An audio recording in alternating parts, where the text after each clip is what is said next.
Hi friends, welcome back to my channel. Friends, ಎಲ್ಲರೂ ಹೇಗಿದ್ದೀರಾ? ಎಲ್ಲರೂ ಚೆನ್ನಾಗಿದ್ದೀರಾ ಅಂತ ತಿಳ್ಕೊಳ್ತೀನಿ. ನಾನು ಕೂಡ ತುಂಬಾ ಚೆನ್ನಾಗಿದ್ದೀನಿ. ಫ್ರೆಂಡ್ಸ್, ಇದು ನನ್ನ ವೆಡ್ನೆಸ್ಡೇ ಮಾರ್ನಿಂಗ್ ಕಿಚನ್ ರುಟೀನ್ ಹಾಗೆ ಇರುತ್ತೆ. ನಾನಿವತ್ತು ಒಂದು ಹೆಲ್ದಿಯಾದ ಬ್ರೇಕ್ಫಾಸ್ಟ್ ರೆಸಿಪಿ ಹಾಗೆ ಒಂದು ಮಿಲ್ಕ್ ಶೇಕ್ ರೆಸಿಪಿ ಜೊತೆಗೆ ನೆನ್ನೆ ಮಲಾಯಿ ಕುಲ್ಫಿನ ಮಾಡಿದ್ದೆ ಅಲ್ವಾ, ಅದು ಹೇಗೆ ಬಂದಿದೆ ಅಂತ ನಿಮ್ಮ ಜೊತೆ ಶೇರ್ ಮಾಡ್ಕೊಳ್ತೀನಿ. ಹಾಗಾಗಿ ದಯವಿಟ್ಟು ವಿಡಿಯೋನ ಸ್ಕಿಪ್ ಮಾಡಬೇಡಿ, ವಿಡಿಯೋನ ಪೂರ್ತಿಯಾಗಿ ನೋಡಿ. ವಿಡಿಯೋ ಇಷ್ಟ ಆದರೆ ಪ್ಲೀಸ್ ಒಂದು ಲೈಕ್ ಮಾಡಿ. ಜೊತೆಗೆ ಇನ್ನೂ ಯಾರಾದರೂ ಚಾನಲ್ನ ಸಬ್ಸ್ಕ್ರೈಬ್ ಮಾಡ್ಕೊಳ್ಳದೆ ವಿಡಿಯೋಗಳನ್ನು ನೋಡ್ತಾ ಇದ್ದರೆ ದಯವಿಟ್ಟು ಚಾನಲ್ನ ಸಬ್ಸ್ಕ್ರೈಬ್ ಮಾಡಿಕೊಂಡು ವಿಡಿಯೋಗಳನ್ನು ನೋಡಿ ಅಂತ ಹೇಳ್ತಾ ಇವತ್ತಿನ ಬ್ಲಾಗ್ನ ನಾನು ಈಗ ಶುರು ಮಾಡ್ತಾ ಇದ್ದೀನಿ. ನಾನಿವತ್ತು ಮಾರ್ನಿಂಗ್ ಬ್ರೇಕ್ಫಾಸ್ಟಿಗೆ ರೆಡ್ ರೈಸ್ ರವೆ ಇಡ್ಲಿನ ಮಾಡ್ತಾ ಇದ್ದೀನಿ. ಇದು ತುಂಬಾ ಹೆಲ್ದಿಯಾಗಿರುತ್ತೆ. ಅದರಲ್ಲೂ ನಾನು ಆಯಿಲ್ ಫ್ರೀ ಇಡ್ಲಿನ ಮಾಡ್ತಿರೋದ್ರಿಂದ ಕೇವಲ 1 ಟೇಬಲ್ ಸ್ಪೂನ್ ಆಯಿಲ್ನ ಯೂಸ್ ಮಾಡಿಕೊಂಡು ನಾನು ಈ ರವೆ ಇಡ್ಲಿನ ಮಾಡ್ತಾ ಇದ್ದೀನಿ. ವೆಯ್ಟ್ ಲಾಸ್ ಮಾಡಬೇಕು ಅಂದ್ಕೊಂಡಿರೋರು, ಆಯಿಲ್ನ ಕಡಿಮೆ ತಿನ್ನಬೇಕು ಅಂದ್ಕೊಂಡಿರೋರು ಖಂಡಿತ ಈ ರೆಸಿಪಿನ ಟ್ರೈ ಮಾಡಿ ನೋಡಿ. ತುಂಬಾ ಚೆನ್ನಾಗಿರುತ್ತೆ, ಜೊತೆಗೆ ಹೆಲ್ತಿಗೂ ಕೂಡ ತುಂಬಾ ಒಳ್ಳೆಯದು. ಈಗ ನಾನು ಒಂದು ಮಿಕ್ಸಿಂಗ್ ಬೌಲಿಗೆ 1 ಕಪ್ ಆಗುವಷ್ಟು ರೆಡ್ ರೈಸ್ ರವೆನ ಹಾಕ್ಕೊಂಡಿದ್ದೀನಿ.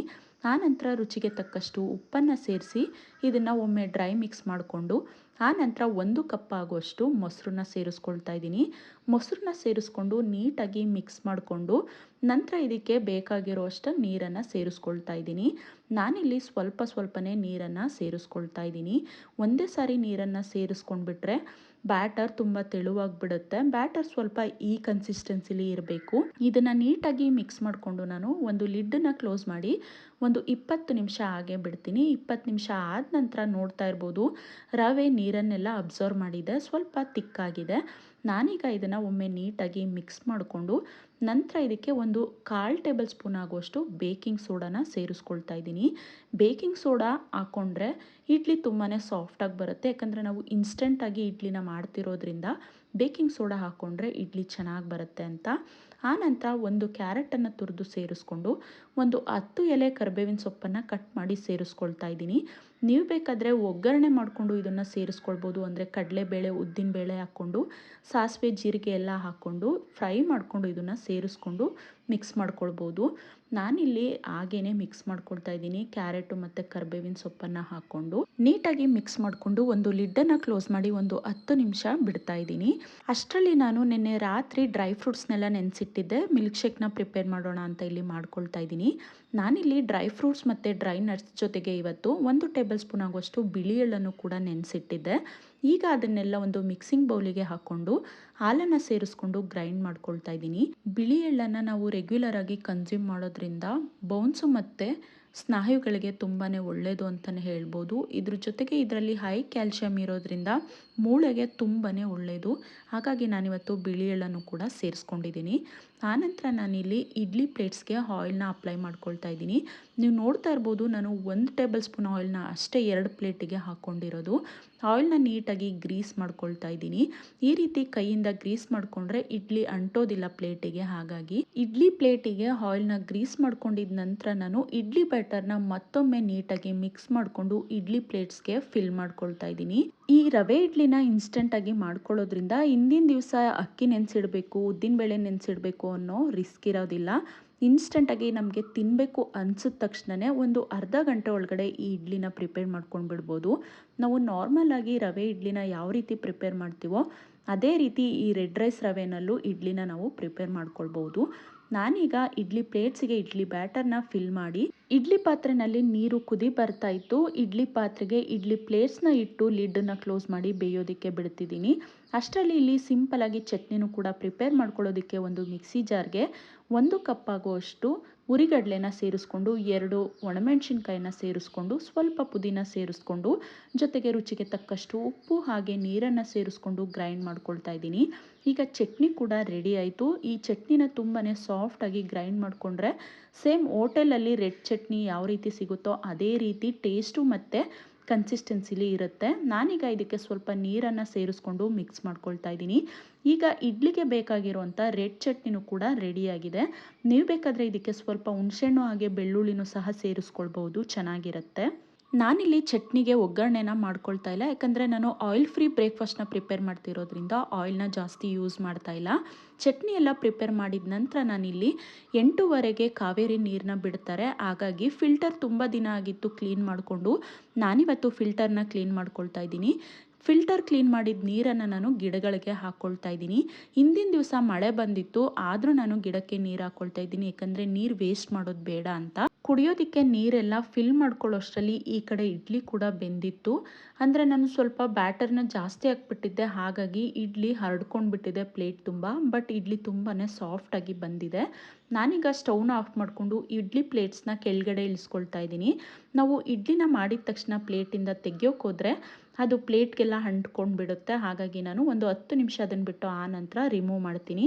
ಹಾಗೆ ನೀವು ನೋಡ್ತಾ ಇರ್ಬೋದು, ನಾನು ಬ್ರೇಕ್ಫಾಸ್ಟ್ ಪ್ರಿಪೇರ್ ಮಾಡ್ತಾನೆ ಪಾತ್ರೆ ಎಲ್ಲ ತೊಳೆದಿಟ್ಕೊಂಡು ಕಿಚನ್ನು ಕೂಡ ಕ್ಲೀನ್ ಮಾಡ್ಕೊಂಡು ಬಿಟ್ಟಿದ್ದೀನಿ. ಈ ರೀತಿ ಮಾಡೋದ್ರಿಂದ ನಮಗೆ ಟೈಮ್ ಸೇವ್ ಆಗುತ್ತೆ, ಜೊತೆಗೆ ಕೆಲಸನೂ ಬೇಗ ಆಗುತ್ತೆ. ಈಗ ಒಂದು 10 ನಿಮಿಷ ಆದ ನಂತರ ನಾನಿಲ್ಲಿ ಇಡ್ಲಿ ಪ್ಲೇಟಿಂದ ಇಡ್ಲಿನ ರಿಮೂವ್ ಮಾಡ್ತಾ ಇದ್ದೀನಿ. ನೋಡ್ತಾ ಇರ್ಬೋದು ಇಡ್ಲಿ ಎಷ್ಟು ನೀಟಾಗಿ ಬರ್ತಾ ಇದೆ, ಪ್ಲೇಟ್ಗೆ ಅಂಟ್ಕೊಳ್ತಾ ಇಲ್ಲ. ಇಡ್ಲಿ ನೋಡೋದಕ್ಕೆ ಎಷ್ಟು ಸಾಫ್ಟಾಗಿ ಸ್ಪಾಂಜಿಯಾಗಿ ಬಂದಿದೆಯೋ, ತಿನ್ನೋದಕ್ಕೆ ಟೇಸ್ಟು ಕೂಡ ಅಷ್ಟೇ ಸಖತ್ತಾಗಿತ್ತು. ಕ್ಯಾರೆಟ್ ಕೂಡ ಹಾಕಿರೋದ್ರಿಂದ ಇಡ್ಲಿ ಟೇಸ್ಟ್ ಒಂಥರ ಡಿಫ್ರೆಂಟಾಗಿತ್ತು. ಖಂಡಿತ ನೀವು ಕೂಡ ಒಮ್ಮೆ ಟ್ರೈ ಮಾಡಿ ನೋಡಿ. ಅದರಲ್ಲೂ ವೆಯ್ಟ್ ಲಾಸ್ ಮಾಡ್ತಿರೋರು, ಜೊತೆಗೆ ಆಯಿಲ್ನ ಸ್ವಲ್ಪ ಕಡಿಮೆ ತಿನ್ನಬೇಕು ಅಂದ್ಕೊಳ್ಳೋರು ಈ ರೀತಿ ಆಯಿಲ್ ಫ್ರೀ ಬ್ರೇಕ್ಫಾಸ್ಟ್ನ ಪ್ರಿಪೇರ್ ಮಾಡಿಕೊಂಡು ತಿಂದು ನೋಡಿ. ಖಂಡಿತ ನಿಮಗೂ ಕೂಡ ಇಷ್ಟ ಆಗುತ್ತೆ.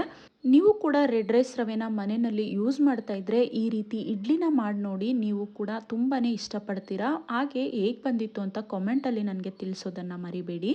ನಾನೀಗ ಇಡ್ಲಿನ ನನ್ನ ಹಸ್ಬೆಂಡ್ಗೆ ಸರ್ವ್ ಮಾಡ್ತಾ ಇದ್ದೀನಿ. ನನ್ನ ಹಸ್ಬೆಂಡ್ಗಂತೂ ಇಡ್ಲಿ ತುಂಬಾ ಇಷ್ಟ ಆಯಿತು. ಅವರಿಗೆ ರೆಡ್ ರೈಸಿಂದ ಮಾಡೋವಂಥ ಯಾವುದೇ ರೆಸಿಪಿ ಆದರೂ ತುಂಬಾ ಇಷ್ಟ ಆಗುತ್ತೆ. ಅದರಲ್ಲೂ ಈ ಇಡ್ಲಿ ಜೊತೆಗೆ ಉರ್ಗಡ್ಲೆ ರೆಡ್ ಚಟ್ನಿನ ಮಾಡಿರೋದ್ರಿಂದ ತುಂಬಾ ಚೆನ್ನಾಗಿತ್ತು ಕಾಂಬಿನೇಷನ್. ಅವರಿಗಂತೂ ತುಂಬಾ ಇಷ್ಟ ಆಯಿತು. ನಮ್ಮೂರಲ್ಲಿ ಅಂದರೆ ಕನಕಪುರದಲ್ಲಿ ಕೋಟೆ ಇಡ್ಲಿ ಅಂತ ಬರುತ್ತೆ, ಅಲ್ಲಿ ಚಟ್ನಿ ಈ ರೀತಿ ಸಿಗುತ್ತೆ, ಅದು ನೆನಪಾಯಿತು ನಮಗೆ. ಆನಂತರ ಬ್ರೇಕ್ಫಾಸ್ಟ್ ಎಲ್ಲ ತಿನ್ಕೊಂಡು ಕಿಚನ್ ಎಲ್ಲ ಕ್ಲೀನ್ ಮಾಡಿಕೊಂಡು ಈಗ ಟೈಮ್ 11 ಗಂಟೆ ಆಗಿದೆ. ನನ್ನ ಹಸ್ಬೆಂಡ್ ಆಫೀಸ್ಗೆ ಹೋಗಿ ಟೀ ಟೈಮ್ಗೆ ಮನೆಗೆ ಬಂದಿದ್ದರು. ಸೊ ನಿನ್ನೆ ಮಲಾಯಿ ಕುಲ್ಫಿನ ಮಾಡಿದ್ದೆ ಅಲ್ವಾ, ನಾನು ಓವರ್ ನೈಟ್ ಅದನ್ನು ಫ್ರೀಸ್ ಆಗೋದಕ್ಕೆ ಬಿಟ್ಟಿದ್ದೆ. ಈಗ ನಾನು ಐಸ್ ಕ್ರೀಮ್ ಮೋಲ್ಡನ್ನು ಫ್ರೀಸರಿಂದ ತೆಗೆದು ಹೊರಗಡೆ ಇಟ್ಕೊಂಡು ಅನ್ಮೋಲ್ಡ್ ಮಾಡೋಣ ಅಂತ ನೋಡ್ತಾ ಇದ್ದೀನಿ. ಈ ಐಸ್ ಕ್ರೀಮ್ನ ಹಾಗೆ ಅನ್ಮೋಲ್ಡ್ ಮಾಡೋದಕ್ಕೆ ಸಾಧ್ಯ ಆಗೋದಿಲ್ಲ. ನಾನಿಲ್ಲಿ ಒಂದು ಬೌಲಿಗೆ ವಾರ್ಮ್ ವಾಟರ್ನ ಹಾಕ್ಕೊಂಡು ಈ ಐಸ್ ಕ್ರೀಮ್ ಮೋಲ್ಡನ್ನು ಆ ವಾರ್ಮ್ ವಾಟರ್ ಒಳಗಡೆ ಇಡ್ತಾ ಇದ್ದೀನಿ. ತುಂಬ ಹೊತ್ತು ವಾರ್ಮ್ ವಾಟರ್ ಒಳಗಡೆ ಐಸ್ ಕ್ರೀಮ್ ಮೋಲ್ಡ್ನ ಇಡಬೇಕು ಅನ್ನೋ ಅವಶ್ಯಕತೆ ಇಲ್ಲ, ಒಂದು 10 ಸೆಕೆಂಡ್ ಅಷ್ಟೇ ಇಟ್ಟರೆ ಸಾಕಾಗುತ್ತೆ. ನಾನೀಗ ಫಸ್ಟಿಗೆ ಸ್ಟೀಲ್ ಗ್ಲಾಸಲ್ಲಿ ನಾನು ಐಸ್ ಕ್ರೀಮ್ ಬ್ಯಾಟರ್ನ ಹಾಕಿ ಇಟ್ಟಿದ್ದೆ ಅಲ್ವಾ, ಅದನ್ನು ಡಿಮೋಲ್ಡ್ ಮಾಡ್ತಾ ಇದ್ದೀನಿ. ನೋಡ್ತಾ ಇರ್ಬೋದು ಯಾವ ರೀತಿ ಡಿಮೋಲ್ಡ್ ಮಾಡ್ಬೋದು ಅಂತ. ಐಸ್ ಕ್ರೀಮ್ ಕೂಡ ಅಷ್ಟೇ ತುಂಬಾ ಪರ್ಫೆಕ್ಟಾಗಿ ಬಂದಿದೆ. ನಾವು ಗ್ಲಾಸಲ್ಲಿ ಯಾವ ರೀತಿ ಮಾಡ್ಕೊಳ್ಳೋದಪ್ಪ ಅಂತ ನಿಮ್ಗೆ ಏನಾದರೂ ನಿನ್ನೆ ವಿಡಿಯೋ ನೋಡಿ ಅನಿಸಿದರೆ ಖಂಡಿತ ನಿಮ್ಮ ಥಾಟ್ಸ್ನ ಚೇಂಜ್ ಮಾಡ್ಕೊಳ್ಳಿ. ನೋಡ್ತಾ ಇರ್ಬೋದು ಎಷ್ಟು ಪರ್ಫೆಕ್ಟಾಗಿ ಕುಲ್ಫಿ ಬಂದಿದೆ ಅಂತ. ಈಗ ಗ್ಲಾಸಲ್ಲಿ ಇದ್ದಂತಹ ಐಸ್ ಕ್ರೀಮ್ನ ನಾನು ಡಿಮೋಲ್ಡ್ ಮಾಡ್ಕೊಂಡಿದ್ದಾಯಿತು. ಈಗ ನಾನು ಐಸ್ ಕ್ರೀಮ್ ಮೋಲ್ಡಲ್ಲಿ ಐಸ್ ಕ್ರೀಮ್ನ ಫಿಲ್ ಮಾಡಿ ಇಟ್ಟಿದ್ದೆ ಅಲ್ವಾ, ಅದನ್ನು ಡಿಮೋಲ್ಡ್ ಮಾಡ್ಕೊಳ್ತಾ ಇದ್ದೀನಿ. ಸಾಮಾನ್ಯವಾಗಿ ನಾವೆಲ್ಲರೂ ಐಸ್ ಕ್ರೀಮ್ ತಿನ್ನಬೇಕು ಅಂತ ಅನಿಸಿದ ತಕ್ಷಣ ಐಸ್ ಕ್ರೀಮ್ ಪಾರ್ಲರ್ಗೆ ಹೋಗ್ತೀವಿ. ಅಲ್ಲಿ ಎಷ್ಟು ಹೆಲ್ದಿಯಾಗಿ ಹೈಜಿನಿಕ್ಕಾಗಿ ಮಾಡಿದ್ದಾರೆ ಅಂತ ನಮಗೆ ಗೊತ್ತಿರಲ್ಲ. ಬಟ್ ಹೋಗಿ ತಿನ್ನೋದಂತೂ ಮಾಡ್ತೀವಿ, ತುಂಬಾ ಇನ್ವೆಸ್ಟ್ ಮಾಡ್ತೀವಿ, ಅಂದರೆ ಖರ್ಚು ಮಾಡ್ತೀವಿ. ಆದರೆ ಅದೇ ದುಡ್ಡಲ್ಲಿ ನಾವು ಮನೆಯಲ್ಲೇ ಸಿಂಪಲ್ಲಾಗಿ ಕಡಿಮೆ ಇಂಗ್ರೀಡಿಯೆಂಟ್ಸ್ನ ಯೂಸ್ ಮಾಡಿಕೊಂಡು ಹೆಲ್ದಿಯಾಗಿ ಹೈಜಿನಿಕ್ಕಾಗಿ ಈ ರೀತಿ ಐಸ್ ಕ್ರೀಮ್ನ ಮಾಡಿಕೊಂಡ್ರೆ ನಾವು ಹೊರಗಡೆ ಒಂದು ಐಸ್ ಕ್ರೀಮ್ ಕೊಡೋ ದುಡ್ಡನ್ನು ನಾವು ಇಡೀ ಮನೆ ಜನ ಮಾಡಿಕೊಂಡು ತಿನ್ಬೋದು. ಐಸ್ ಕ್ರೀಮ್ ನೋಡೋದಕ್ಕೆ ಎಷ್ಟು ಪರ್ಫೆಕ್ಟಾಗಿ ಬಂದಿದೆಯೋ, ತಿಂತಾ ಇದ್ದರೆ ಟೇಸ್ಟ್ ಕೂಡ ಅಷ್ಟೇ ಚೆನ್ನಾಗಿತ್ತು. ಪ್ರತಿ ಬೈಟ್ನಲ್ಲೂ ಪಿಸ್ತಾ, ಬಾದಾಮಿ, ಗೋಡಂಬಿ ಸಿಗ್ತಾ ಇತ್ತು. ನನ್ನ ಹಸ್ಬೆಂಡ್ಗಂತೂ ತುಂಬಾ ಇಷ್ಟ ಆಯಿತು. ಈ ಕುಲ್ಫಿನ ಮಾಡಿದ್ದೆ ಅವರಿಗೋಸ್ಕರ. ಅವರಂತೂ ತುಂಬಾ ಎಂಜಾಯ್ ಮಾಡಿಕೊಂಡು ಇಷ್ಟಪಟ್ಟು ತಿಂದರು ಅಂತಲೇ ಹೇಳ್ಬೋದು. ಇಲ್ಲಿಗೆ ನಾನು ಇವತ್ತಿನ ನನ್ನ ಈ ವ್ಲಾಗ್ನ ಎಂಡ್ ಮಾಡ್ತಾ ಇದ್ದೀನಿ. ಈ ವ್ಲಾಗ್ ನಿಮಗೆಲ್ರಿಗೂ ಇಷ್ಟ ಆಗಿದ್ರೆ, ಸ್ವಲ್ಪನಾದರೂ ಯೂಸ್ಫುಲ್ ಅಂತ ಅನಿಸಿದ್ರೆ ಪ್ಲೀಸ್ ಒಂದು ಲೈಕ್ ಮಾಡಿ. ಹಾಗೆ ಇನ್ನೂ ಯಾರಾದರೂ ಚಾನಲ್ನ ಸಬ್ಸ್ಕ್ರೈಬ್ ಮಾಡ್ಕೊಳ್ಳದೆ ವೀಡಿಯೋಗಳನ್ನು ನೋಡ್ತಾ ಇದ್ದರೆ ದಯವಿಟ್ಟು ಚಾನಲ್ನ ಸಬ್ಸ್ಕ್ರೈಬ್ ಮಾಡಿಕೊಂಡು ವೀಡಿಯೋಗಳನ್ನು ನೋಡಿ ಅಂತ ಹೇಳ್ತಾ ಇವತ್ತಿನ ಬ್ಲಾಗ್ನ ನಾನು ಇಲ್ಲಿಗೆ ಎಂಡ್ ಮಾಡ್ತಿದ್ದೀನಿ. Thank you all.